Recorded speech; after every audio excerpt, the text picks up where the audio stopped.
Tom grew up in a suburb outside of Houston, Texas. His mom and dad were hard-working, middle-class people trying to raise a family. Tom was considered an average student. He didn't struggle in school, but he was ready to be out of class. At 17, his mom and dad were struggling with their relationship and decided to call it quits. Tom felt lost in a world that seemed foreign. The divorce had definitely taken a toll on him. On the brink of graduating high school, his whole demeanor changed. His grades started to fall, he stopped going to class, he stopped hanging out with his friends, and he started coping with this new change in his life with drugs. It wasn't soon until he was picked up for drug possession, and with his 18th birthday a week away, the judge wasn't lenient.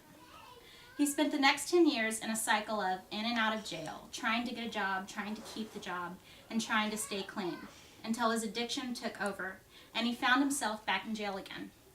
During this cycle, he became a father and a husband, but his drug addiction was so powerful, he eventually ended up in prison.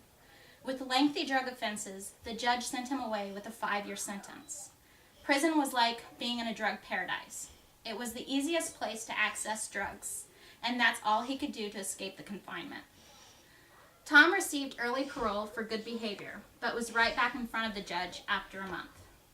But this judge was about to change Tom's life. Tom was given a treatment plan. He would enter a treatment facility designed for drug abuse. If Tom finished the program, the offenses would be dropped.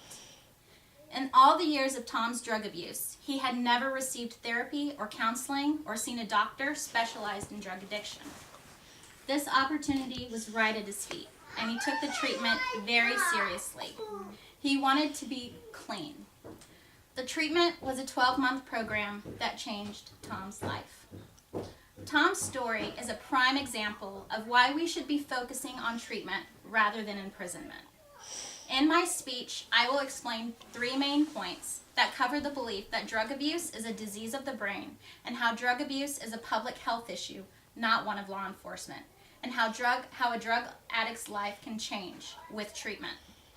My hope is to persuade all who listen as to why non-violent drug abusers should be given a treatment plan rather than imprisonment for punishment. The traditional beliefs of drug abusers are changing. In the past, many believed that addicts were simply bad people who wanted to live their life centered on drugs. An article by Jillian Ross Lim states that 2/3 of Americans would like to see illegal drug offenders enter a program that focuses on rehabilitation rather than incarceration. This new belief, I believe, stems from the new education we are receiving that focuses on the biology of a drug addict's brain.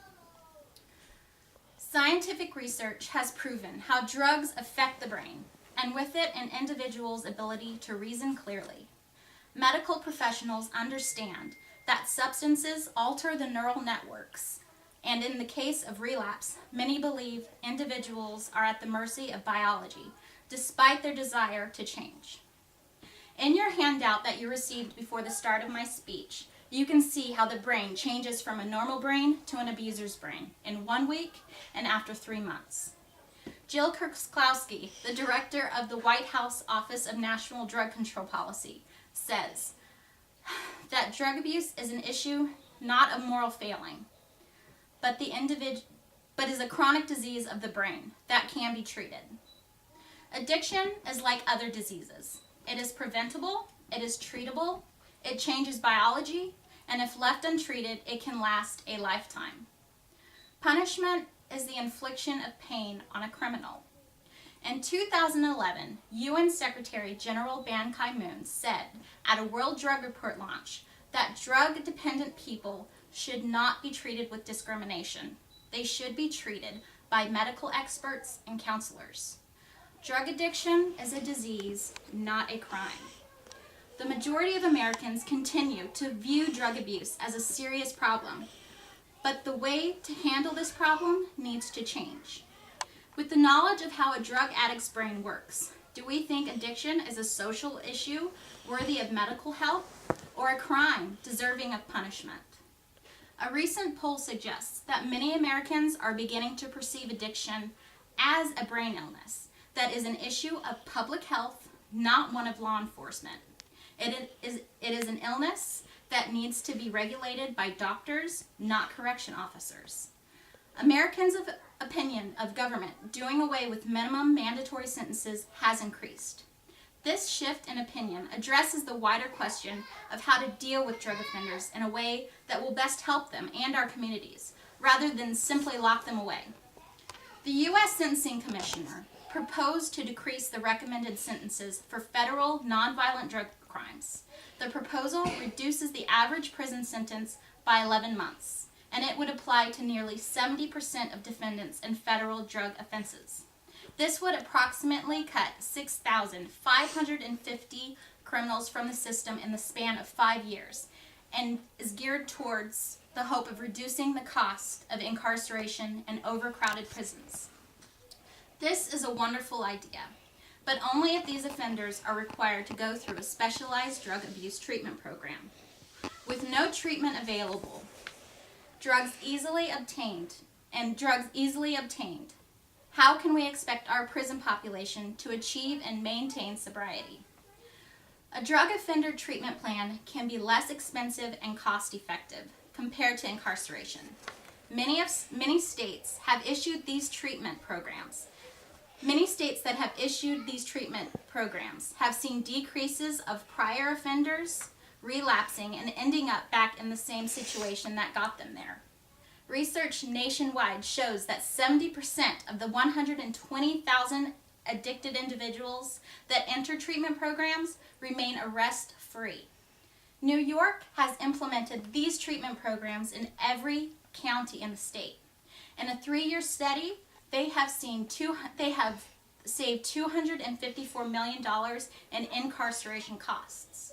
New York has witnessed a historic reduction in drug crime. According to a recent Northwestern University report, treatment alternatives to incarceration could lead to closing 4 of the half-empty adult prisons in New York. States such as Alabama, Missouri, New Jersey, and Texas are following suit. Research shows that the drug programs are saving $3 for every dollar spent, and up to $12 per dollar invested is saved by the community on reduced emergency visits and other medical care, foster care, and property loss. With these treatment plans, drug addicts have the opportunity to break the cycle they have been living. Incarceration has no benefits, only the prospect of remaining a criminal for having an illness that could be treated. With successful completion of these programs, drug abusers can lead a new future that includes the ability to get a job and make money, raise families, and become productive members of society. Tom, the man I described in the beginning of my speech, became a successful carpenter who is now a proud grandfather. He is able to watch his family grow and offer advice and support to the people he loves the most.